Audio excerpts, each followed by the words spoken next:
Bom dia, irmãs e irmãos, né? Mais um papo de domingo, né? Antes de começarmos o papo de domingo, vamos com a prece inicial. Agradeço a Deus, ao Mestre Jesus de Nazaré, meus mentores, guias, guardiões, meu anjo guardião. Agradeço os espíritos evoluídos, Espírito Santo, anjos, arcanjos, querubins, serafins. Agradeço aos mentores, guias, guardiões. Agradeço a todos os anjos guardiões. O papo de domingo, o objetivo dele é levar uma informação para uma irmã ou um irmão que estão necessitados dessa informação. Envio vibrações positivas de cura para os enfermos. Eu peço para os irmãos e irmãs que fizeram a desassimilação da matéria para o mundo espiritual.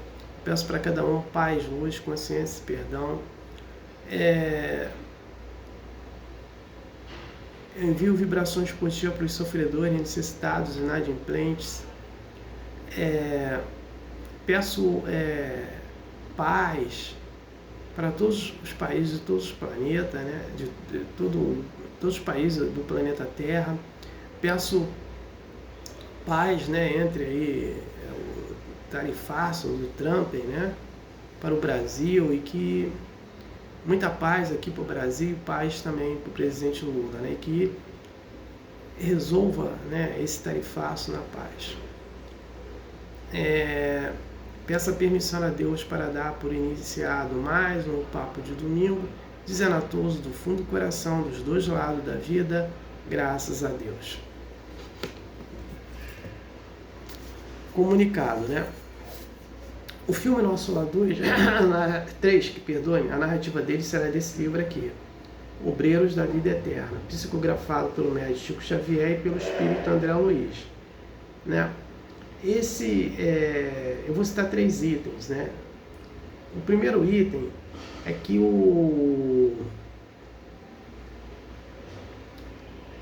tem pessoas, espíritos que buscam, né, a santidade, mas ainda bem preso dos desejos mundanos do materialismo. Vai ser difícil encontrar a santidade. Outro item é que, o mesmo item ainda, é que tem pessoas, espíritos que buscam a santidade, mas estudando o Evangelho. Esse aí vai ser mais fácil de encontrar a santidade. Outro item é que que o Mestre Jesus envia, né, missionários para nos ajudar aqui no nosso processo evolutivo. Então, você tem exemplos de 2 espíritos, né? Paulo de Tarso, que a última encarnação ele veio com Martinho Lutero, e Maria Madalena, que a última encarnação dela, ela veio com a irmã Teresa, né? Que é a Mãe Teresa Calcutá. E fez assim um trabalho brilhante de caridade. O outro item é que o André Luiz nos fala que a eutanásia mata o corpo físico e deixa o espírito preso ao corpo. A eutanásia também, ela mata as células do perispírito. A eutanásia não serve para nada para o espírito, né? Então, quem tem o livro, estude. Quem não tem, se puder comprar, compre para estudar. E quem não possa comprar, entra na internet, lá tem vídeos falando sobre o livro. Então vamos estudar. Papo de domingo. O cristianismo judaico e o cristianismo gentílico. Perdoe. Então vamos entender aqui o cristianismo. As ideias cristãs, ela começa lá com Sócrates e Platão, né? Então Sócrates, ele falava das ideias e tinha o seu discípulo Platão fazendo as anotações. Então essas ideias, elas surgem lá. E essas ideias, ela passa por Moisés também, né? E também ela vai passar pelos essênios também, né? E ela vai, essas ideias do cristianismo, ela vai chegar ao seu apogeu mesmo com o Mestre Jesus de Nazaré, né? E depois da divulgação dos seus discípulos, né, divulgando essas essas suas ideias, né? Existia, né, um grupo chamado gentios, né? Os gentios, eles não eram judeus e também não eram cristãos, né? Então eles estão sendo assim, convite para eles adentrarem ao cristianismo, né? Só que um grupo ou uma pessoa que não deixava eles entrarem para o cristianismo. Então, aí a gente vai destacar quem? Que foi ali mais duro, que gostava de trabalhar a cultura, né, judaica, né, dos judeus, foi o Tiago. O Tiago, que eu vou falar aqui, é o Tiago, irmão do Mestre Jesus de Nazaré. Então, esse Tiago, ele não comia carne, ele não tomava vinho, ele dormia no chão, né? Para ver que ele é assim, bastante radical. Ele dormia no chão e estudava o Torá, né? A Torá, né? E ele assim, não aceitava, né? Por quê? Os gentios, principalmente aqueles lá de Corinto, né? Os coríntios, Coríntio foi uma cidade antiga da Grécia. Ali eles viviam na corrupção, a prostituição era muito grande, né? Ali dentro as moças já se prostituíam, novas, já entravam para a prostituição. Então era uma decadência muito grande de corrupção e de prostituição, né? E aí, principalmente Tiago, né, não aceitava. E por outro lado, você já tinha o Paulo de Tarso, que foi Saulo de Tarso, né? Foi um juiz corrupto, né? Assim, assassino, matou muita gente, matou 1.500 pessoas. Quando ele ia para Damasco matar 1.501, que era Ananias, ele vê uma luz no meio do caminho, e essa luz, Jesus, ele fica cego. Mas isso, antes de acontecer esse acidente, Jesus falou para Ananias: Ananias, o Saulo de Tarso está vindo aí para te matar. Ele não vai te matar, ele vai ficar doente e você vai cuidar dele. Mas falou: Ananias, mas mestre, eu que vou cuidar, ele vai estar vindo para me matar. Não, você vai cuidar dele. Então, Ananias cuida do Saulo de Tarso, né?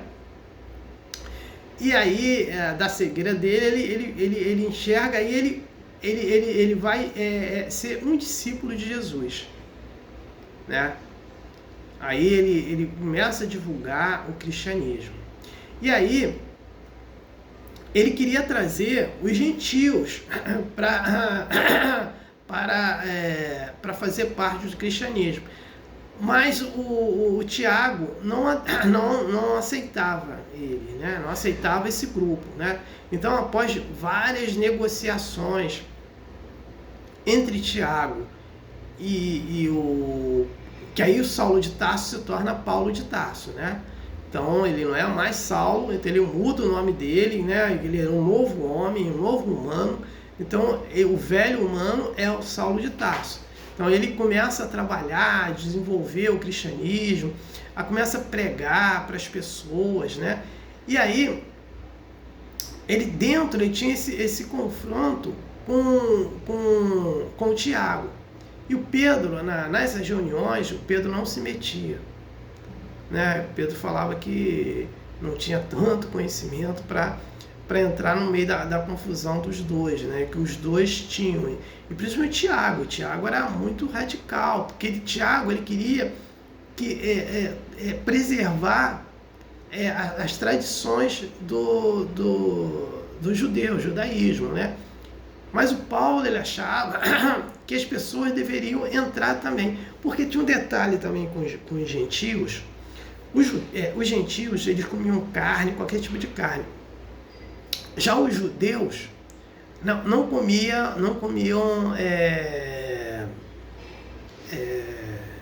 carne de porco. E os gentios comiam, né?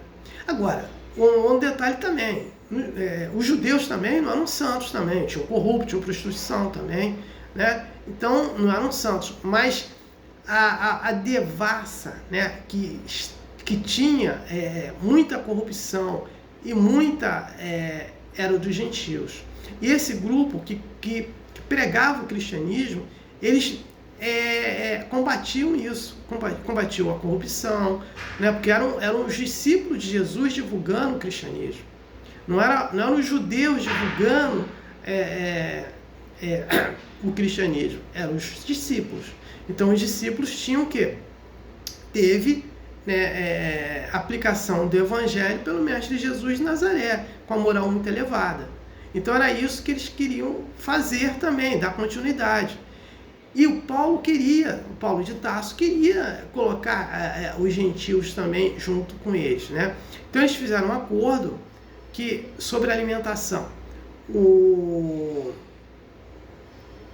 Os gentios poderiam comer o que eles quisessem comer, né? Então não tinha problema da carne de porco, né? Porque eles não comem carne de porco, né? E outra condição, não poderia ter corrupção e nem prostituição. Quem fala assim, Maria Madalena foi prostituta, mas ela se regenerou. A ideia ali era que aquele grupo que era corruptos, né, que era muito ligado à prostituição, ele tinham que deixar essa vida de lado para ser um cristão, né? E por isso, quando eu falo de Corinto, né, Corinto era um local que tinha lá nos coríntios, você tinha os gentios também, mas eles eram corruptos. A maioria dos coríntios eram corruptos. Quando Paulo vai lá, né, ele vai apresentar aquelas 2 cartas,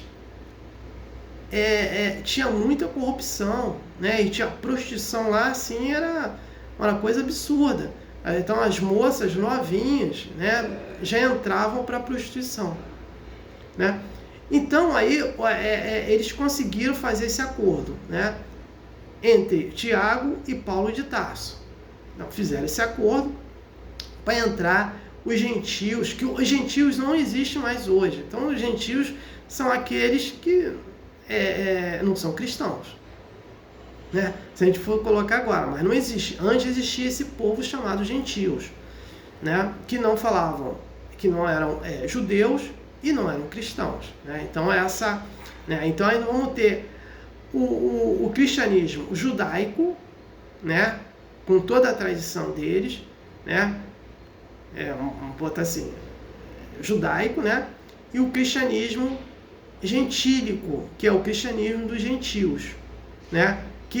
Quem trouxe esse cristianismo, vamos botar assim, esse grupo para ser cristãos?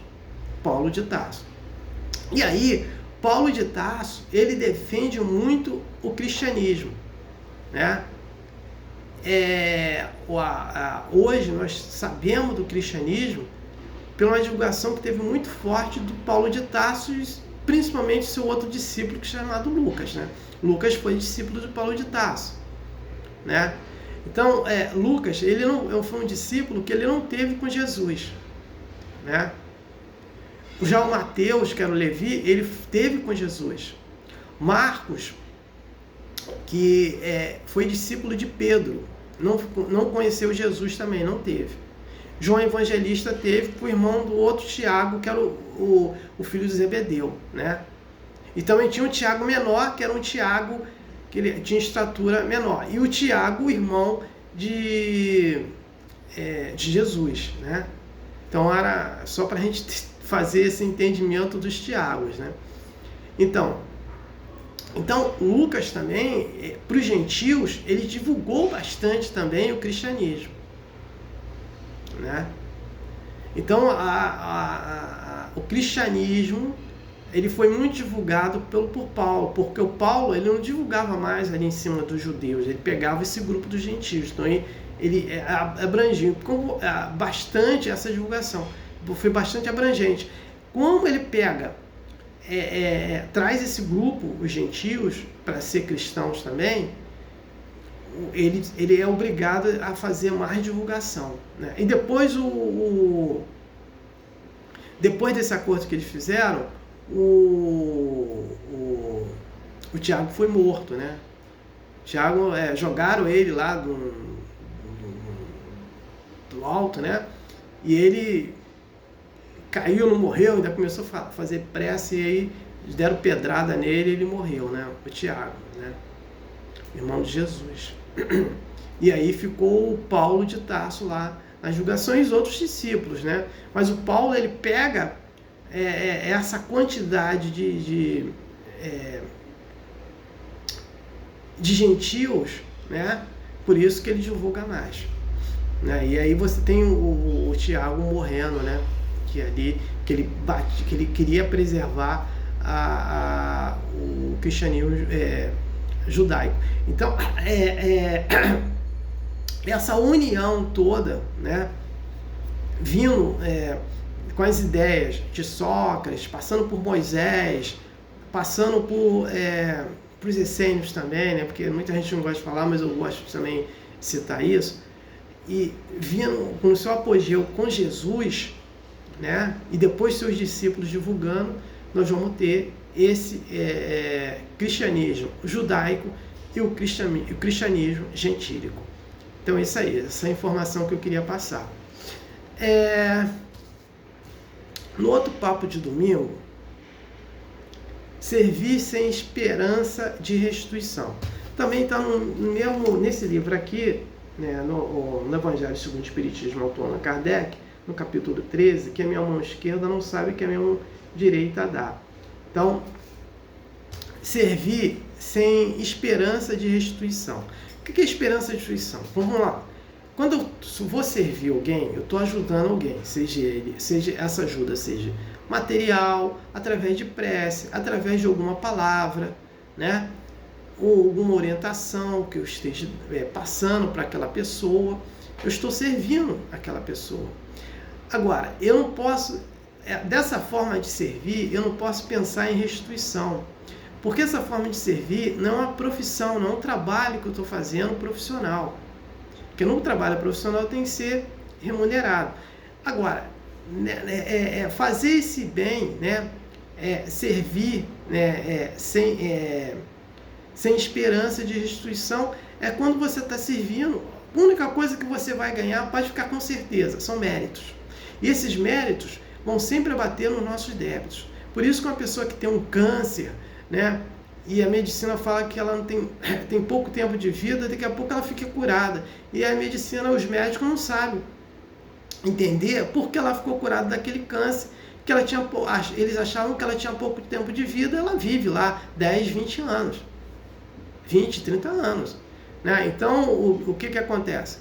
Essa virada dela foram méritos que ela ganhou, que ela teve, que conseguiu abater os débitos dela. Então, nós ganhamos já méritos. Não precisa aqui ficar, estou servindo alguém que eu vou ganhar alguma coisa com isso. Se eu estou pobre, eu vou ganhar riqueza, né? Se eu estou rico, eu vou ganhar mais riqueza ainda. Não é nada disso, né? É você praticar o bem sem ter qualquer esperança que vai ter uma restituição. Porém, Deus dá, são os méritos, né? Então, cada bem que eu faço, eu ganho mérito. Isso é chamada uma causa e efeito, né? Então, se eu pratico causas boas, eu vou ter um efeito bom, né? E se eu pratico causas negativas, eu vou ter um efeito negativo, um efeito de doença, um efeito de ser uma pessoa, viver na pobreza, um efeito de ser endividado, um efeito, meu relacionamento não dá certo, né? Com nenhuma mulher, de eu ser ofendido toda hora, porque lá eu pratiquei minhas ofensas, agora eu estou resgatando ela. Então, são vários problemas, passar só por necessidade, né? Então, é o efeito negativo, são as causas negativas, que o efeito vai ser negativo. Então, existe uma causa e efeito. Então, Então, o que nós temos que fazer? Praticar causas positivas, praticar causas boas para o efeito ser positivo, né? Então, é isso que eu vou falar no próximo papo de domingo, né? Então, eu não tenho mais nada para falar sobre o tema de hoje, eu passo para a prece de encerramento. Agradeço a Deus, ao Mestre Jesus Nazaré, meus mentores, guias, guardiões, meu anjo guardião, agradeço os espíritos evoluídos, Espírito Santo, anjos, arcanjos, querubins, serafins, né? Por mais um papo de domingo, né? O objetivo foi atingido, de eu ter levado uma informação para um irmão que estava necessitado dessa informação. Peço a permissão a Deus para dar por encerrado mais um papo de domingo, dizendo a todos do fundo do coração e dos dois lados da vida, graças a Deus, gratidão a irmão e irmão que me ouviram e me assistiram. Aleluia. Amém.